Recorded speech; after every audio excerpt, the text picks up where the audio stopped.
Welcome to the third part of the review of the CES letter. Reviewing the CES letter on Mormon Truth videos. This one is going to be really something. So we're looking at the letter to the CES director by Jeremy Rennell, and this is part 3. It's the Book of Abraham that we're primarily going to be focusing on, and I'm going to be using a little bit more information that we actually have in the CES letter regarding the Book of Abraham. We're going to absolutely and completely see that there's zero doubt as to whether or not Joseph Smith was what he claimed to be. There should be no doubt, at least following this up on a particular video that I get into a lot of detail on this entire subject of Abraham. And so I'm going to mention that right now just really quickly because it's very important. Okay, so going into the Mormon Truth Videos channel here, I'm just going to cruise down to where we match up with this video that we see here on the right, which is, it's called "This Mormon Truth Video Proves the LDS Scriptures" right on LDS.org. And we go through the authority claims, going into the Doctrine and Covenants on that, and then we go through some things in the Book of Mormon that just absolutely are devastating. And then we get into all kinds of detail on the Book of Abraham in here. So I'll document a whole lot of stuff in this video. There will be zero doubt left. You've got, it'll be the most devastating hour and a half you ever spend in terms of getting into the details, showing the fraud of the Book of Abraham more deeply than we're going to even see here. But we're going to touch on some of those things. I'm just not going to show all the documentation. So here we go. Jeremy's presentation on the Book of Abraham. So let's see what he's got to say here. CES letter. Book of Abraham, concerns and questions. All right, so he says, despite the claim that the record was, written by the hand of Abraham upon papyrus about 2000 BC, that's been completely and totally proven to be false. Everything that was here, the Egyptian funerary text, not too far from the time of Christ. Egyptologists have found source material for the Book of Abraham and translated it. So none of it is what Joseph Smith said it was. Now we're going to take a quick look at these facsimiles here. On the left, we've got the actual material here that Joseph Smith had. Notice on the right, we've got where he or one of his buddies was an artist, I guess, and drew some things in that are missing here. So here we have the priest of Elkanah, who's also the priest of Pharaoh, who's about to kill Abraham. Abraham's saying, "No, don't kill me, please." But actually, that's a mummy. And actually, this guy with the knife, whose head we do not show here, is had in many common Egyptian texts, funeral documents. He is Anubis, the jackal-headed god who prepares dead bodies for the afterlife by doing the embalming and all that sort of thing. So I just call him Dr. Jackal. How about that? Not Dr. Jekyll. Dr. Jackal. There he is, the jackal-headed god. And all those little jars there, see those little, he said this is the god of Elkanah and god of Korash, the god of Mamakra, and all this stuff here. These funny looking things down here. Well, those are actually jars to put like his organs in when he's being embalmed, like throw his liver and heart and stuff like that, whatnot. So, now they're not the Egyptian gods, and they don't correlate to anything in Egyptian religion. Yeah, nice try, Joseph Smith. So, here Jeremy goes through some interpretations of the facsimile things here. Alright? So we've got these three facsimiles, and though the LDS apologists try so hard to make a way to make this plausible, or to make it, so we just can't determine things, and they try to claim, well, there must have been other papyrus somewhere else. There are some real problems, because Abraham in the text there, in the chapters, he refers to these facsimiles, and these facsimiles are known to have been created near the time of Christ. So how could Abraham be referring to these facsimiles if they were like 2,000 years in the future? So even though they say, no, he was just getting inspired looking at this stuff that had nothing to do with Abraham, it was written in Egyptian, that he paid $2,400 of other people's money for, that had nothing to do with Abraham. He's just getting inspired. That's what they say on LDS.org now, the Gospel Topics essay on this. Why was he getting inspired to mention stuff in these facsimiles that are known and dated to the time near the time of Christ supposedly lived? So, it's a joke. So anyway, Jeremy very nicely here puts in some translations here. Let's blow this up. Joseph Smith's interpretation, what the Egyptologists have to say. And, surprise, they are not at all the same. And I was just talking about all these jars. Here we got the numbers on them. Numbers 8, 7, 6, 5. Yeah, those are jars to put like his lungs and whatever, all his internal organs in. They are not the gods that are named here. Okay? So here's the priest, but actually he's got the jackal head going on. He's Anubis. He's, the god of the dead. Whatever, preparing the dead body. I mean, nothing is right here.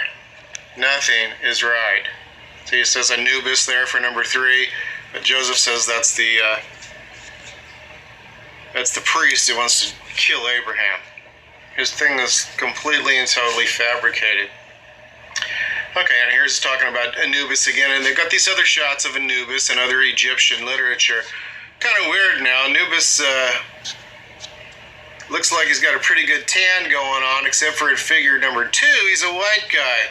So I don't know if this is like different periods in their history, and they had some lighter skinned people that were ruling, or, and mostly wasn't that way, because he's a pretty dark fellow in all except for one of these.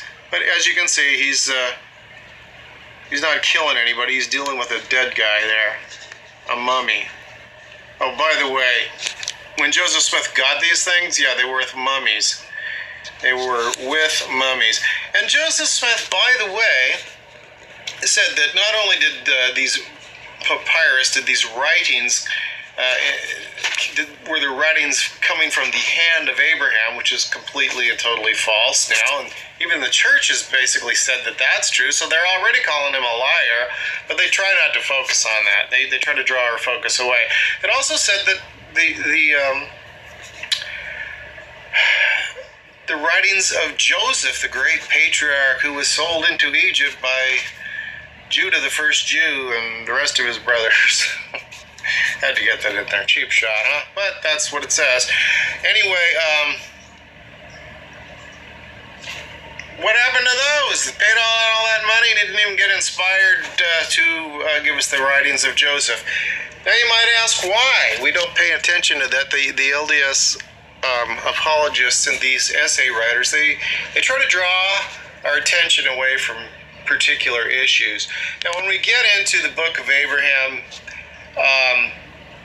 into the text, I know that's not what we're looking at right now, but I'm just going to talk about that just for a moment here, because we will see whether here or whether if you go to that video I just referred to earlier, where I go through all those scriptures and you can read it. I mean, sure, you can just turn to it, but I mean, I go through this thing and reference all these things, and it just obliterates Joseph Smith's every shred of credibility. And so in Abraham chapter 1, we learn that despite the crap that we hear, from the church apologists and from their, little shills like Kwaku and Ian on Three Mormons, that the priesthood ban, came from Brigham Young, it's in Abraham chapter 1. The Canaanites cannot have the priesthood. And of course, that was all linked, with hyperlinks to Moses 7, which says they were black. They got turned black after they murdered the people of Sham and so forth. So it says, from this race that could not receive the priesthood sprang all the people from Egypt. And said Pharaoh couldn't have the priesthood, and all the Egyptians sprang from that race. Well, why am I mentioning this in particular at this moment? Well, Joseph was sold into Egypt, and he married the daughter of the high priest of the sun god, an Egyptian. An Egyptian carrying the forbidden blood of the Canaanites, which could never hold the priesthood, which is why the descendants of Ham could not hold the priesthood, according to the book of Abraham, because Ham married Egyptus. And it said that Egyptus, signifies, like Egypt, that which is forbidden. He goes over and over this stuff. So, anyway, Joseph had 2 sons by this woman he married, an Egyptian woman, whose lineage could therefore never hold the priesthood, Ephraim and Manasseh. So no wonder he didn't translate any writings of Joseph, because he doesn't want to talk about Joseph getting married to an Egyptian girl after he's just said in here that all the Egyptians sprang from the Canaanite race.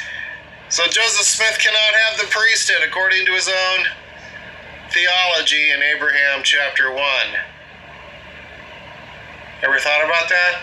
Yeah, neither could the Lamanites, because they're all supposedly of Manasseh, even though there were 3 tribes cited in the Book of Mormon. But just wanted to bring that out there. Jeremy didn't have that in here, but he's got plenty of other good information that helped me find more things that show us. So here we've got facsimile 2, and Jeremy's provided us with what we've got already on them, or in the book of Abraham, Joseph Smith says, but he's got it conveniently here organized for us of what these various things signify. So number 1, we find number 1, it's Kolob, and oh, by the way, when you're looking at the videos that I've got on the Dodger Game channel, actually, I got some of them on Mormon Truth, the EFY, especially for youth series, and number 7 of the EFY ones is about these facsimiles, and I just go into all these interpretations. So I'm not going to go too deeply into it here. We'll just take a quick look at what Jeremy's got here. But we're looking at the astrotheology of the Book of Abraham there, and I prepared it especially for youth, but it's got some good detail in there. We go over here, and nothing matches up. Nothing at all matches up. Okay? It just gets ridiculous. Here's God on his celestial jet ski up here. Isn't that awesome? Is that a jet ski or what? But it just says, that says God is on his throne over here, okay? It's God on his throne. Number 3, God sitting on his throne, clothed with power. But actually, it's, let's see what it actually is. Is it Pharaoh riding a jet ski, or it's probably like Horus or something? Yeah, Horus Ray riding his boat. They didn't know about jet skis, but that's what it really is. Trust me, I've got a seer stone here. That is a celestial jet ski, and it's Horus, and he's out for a ride. Yeah, so anyway, nothing matches up here as we go through this, and it gets actually pretty close to X-rated there when it gets on the upside down. So I'm going to try to keep this clean and not mention exactly what's going on there, but yeah, it's got some stuff in there that, if you haven't told the children that the stork doesn't bring the babies, you're not going to want to read the rest of that facsimile, especially number 7, giving the key words of the priesthood, when actually he's asking his mistress to come sit on his lap, and I'm not going to mention anything more about that. But we do have to notice that in this next one, his mistress, here she is, she's right there, number 4. Yeah, he makes no qualms about it. Is that Pharaoh? He's a bit of an adulterer, I guess. What do we got here? 4. Joseph says it's that's 5. A waiter. The black guy's a waiter, but actually that's Anubis without his jackal head on or something, I guess. But a male prince. Yeah, Joseph's hottie there is a male prince, but actually her name is Mott. But if we look, more detailed, yeah, she's a mistress. So a mistress for who? We can look down here and see.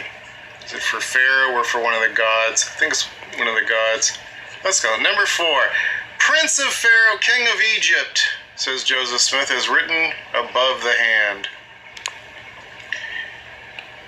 But here we've got, this figure is a female, not a male.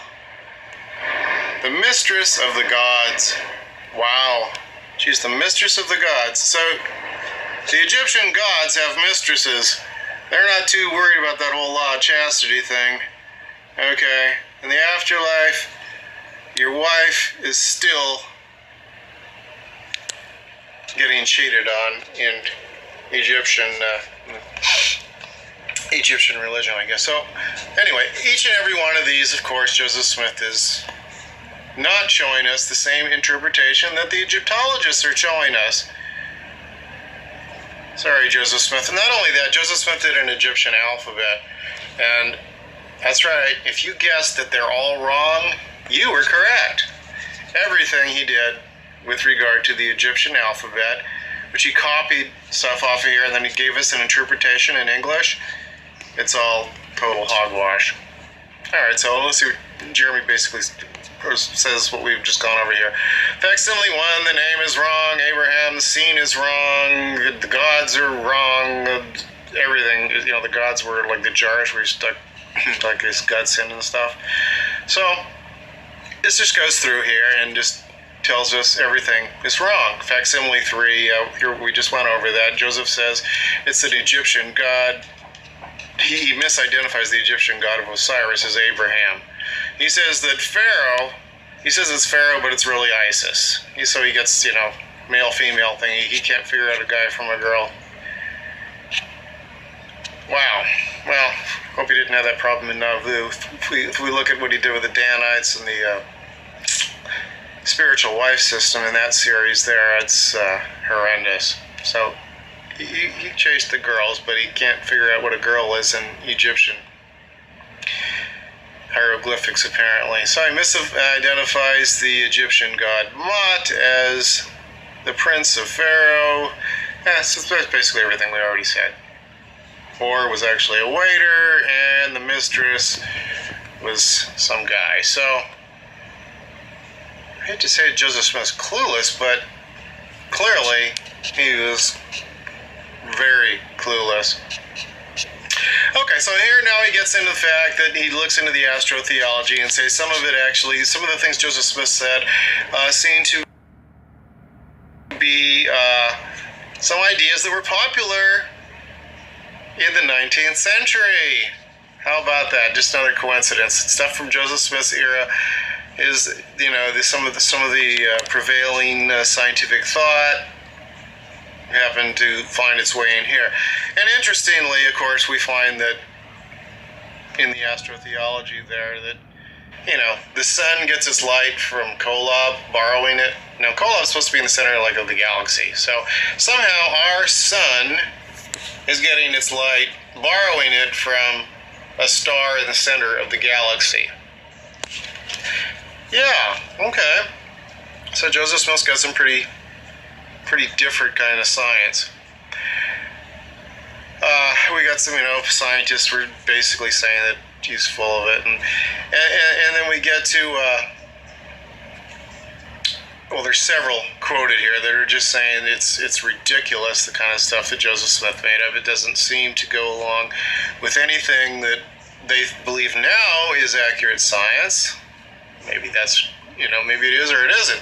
But oddly just matches up very well with the book Joseph Smith happened to have, they say, from a man named Thomas Dick, Philosophy of the Future State. So once again, as we had in the Book of Mormon, we've got books that Joseph Smith happened to supposedly have access to, which in their writings find their way into revealed scripture. Here's Jeffrey Holland trying to BS his way out of an interview. The guy says, Mr. Smith, this is for the BBC here, British Broadcasting Company, Mr. Smith got his papyri and he translated them, and subsequently, as the Egyptologists cracked the code, something was completely different. So something completely different. Anyway, Holland interrupts him because he's getting devastated here. He says, all I'm saying is that what did get translated, what got translated was translated into the Word of God. The vehicle for that I do not understand, and I don't claim to know anything about Egyptian. But it was the Word of God, let me tell you. So Jeremy's not real confident by what Jeffrey Holland's saying, I don't know this, I don't know that. And so I'm going to interject something here, which is just along those lines. Gordon V. Hinckley getting interviewed was asked, so what's this deal about the Mormons can become gods? Since we've got like the King Follett discourse where Joseph Smith says you've got to learn to become gods. God once, dwelt on an earth like this, and he did what it took, overcame the flesh, and became the great Elohim, which means the gods. Nice. So they asked Gordon, and he says, and by the way, Joseph Smith says things like, it's like the first principle of the gospel, other than faith or whatever, in Jesus Christ. It's to know the nature of God. It's super important. And so if you're any kind of a prophet, you should know, this, and teach your people. So that's, if you read the King Follett discourse, he wasn't a king, it was a guy's name, King Follett. He's a friend of Joseph Smith, and he died. Joseph Smith did his funeral sermon. So we got that in there. And Gordon Hinckley says, I really don't know too much about that. That's pretty deep doctrine, and I don't know much about it. I don't know anybody who does. I don't know that we teach it. I don't know that we emphasize it. So what if it was in the priesthood manual right then, So what if Gordon B. Hinckley taught it in, say, 1991 in General Conference? So what if it's in section 132 that says, then shall they be gods, for they have no end, then shall be the God, they should be gods because they, all things are subject to them, and, et cetera, then shall they be gods, and Abraham's entered his exaltation, and he is a god, and Hinckley doesn't know squat about it, because he wants to look like a regular Christian on national television. Anyway, same kind of crap that Holland's doing. Denial and just BSing constantly. And sorry, they have no credibility. So, I don't know. That's about all you can say. That's what you expect from a prophet, seer, and revelator. That's why we have them here. That's why they're in the payroll making the big bucks. Because they don't know anything. Okay. So all the facsimiles deal with stuff from the Egyptian mortuary religion is what he's calling it here, and it may be safely said that there is not one single word that is true in these explanations. And this is some hotshot from the University of London or something. So they got all these, so Jeremy's got these guys with all these credentials for these universities, Egyptologists saying basically, Joseph Smith's a complete idiot. Here's one that says, it is difficult to deal seriously with Joseph Smith's impudent fraud. Smith has turned the goddess Isis into a king and Osiris into Abraham. Love it. Yeah. Okay. Continuing. Of all the issues, the Book of Abraham is basically what broke Jeremy's shelf. You're welcome, Jeremy.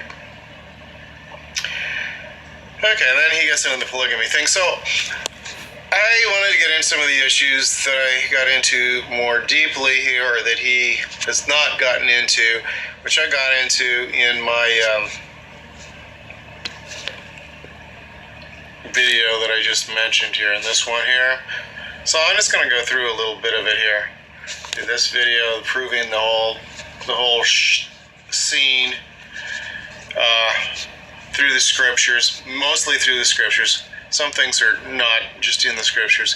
This Mormon Truth video proves the LDS scriptures right on LDS.org. Right on LDS.org. Doesn't mean they proves them right. That proves them that they're a complete fraud, actually, is what it does. There's zero room left for doubt. So I just want to, I've got it already recorded, and I'm just going to kind of like zip through silently on this video and just, you know, have some things pop up here that are useful in illustrating these facts. Okay, so let's see what I got here. I've got it on silent, and so what I'm going to do is we'll see this here, and that's one I've erased. That's a good one. There are so many anachronisms in there, and actually Jeremy did mention that, and did I skip that somewhere? Linguistic anachronisms and false definitions for multiple things here. Words, you know, Egypt, you know, there's no such word as Egypt, 2000 BC. I think that wound up having to do something with Greek or something. And, you know, Pharaoh, and we've got all this good information in that video I referenced, which even has, you know, Egyptologists going through and showing us how these various words are completely out of place 2000 BC. Pharaoh, you know, means great house, and, you know, wasn't even associated with the king, which we now call Pharaoh, until like, you know, 1500 BC or something. I mean, hundreds of years off. Thing after thing, and of course the Chaldeans were not there for another 1,000 years, and that's an anachronism that also exists in the Bible, which obviously Joseph Smith was referencing and got caught once again. And a really huge one is Jehovah, because the Catholics made him up. And in there we'll also learn about, you know, like the occult leanings of a particular monk that invented Jehovah. You know, it's like 1270 AD, so almost 3,300 years after Abraham would have existed is when the name Jehovah comes into being. So that's kind of a problem, people, because the great and abominable church of the devil, all right, the great and abominable church of the devil created the name that is used for the premortal Jesus Christ, and in the book of Abraham is the guy who's saving Abraham. The guy who's saving Abraham from the priest says his name is Jehovah, okay? And the guy who is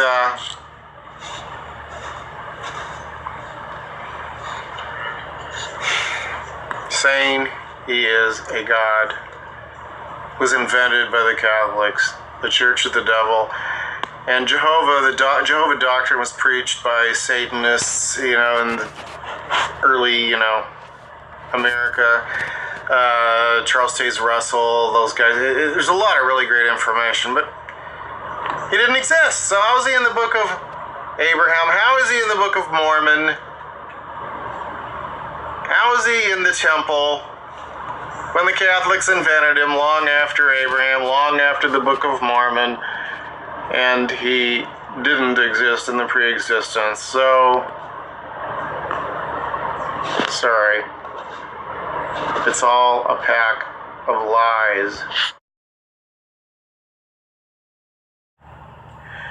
Okay, so here we have the history of the name Jehovah being created.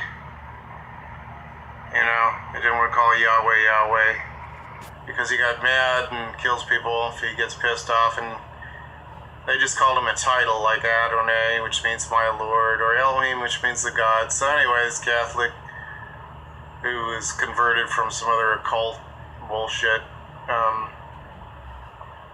Yeah. makes up the name that turns into Jehovah. It's completely anachronistic. Whoever wrote the Book of Abraham, which is evidently Joseph Smith, knew nothing about many things that he was writing. He was wrong, and more wrong. Yeah, anyway, the Jehovah preachers were like Satanists, occultists, Freemasons. That's what this guy says. You heard it on the Mormon Truth video. Got this documented in Mormon Truth videos and on the Dodger Game channel too. The detailed history of the name Jehovah, the massive fraud. Well, number 4 will be about plural relationships that the church falsely calls plural marriage. Sometimes called polygamy, which was something more like what Brigham Young got into. Joseph Smith did the spiritual wife system, and it was way worse than what they tell us about in the essays or in gospel doctrine. Adios, amigos. Hope you hit the like and comment and subscribe and all that good kind of stuff. Goodbye, Yahweh.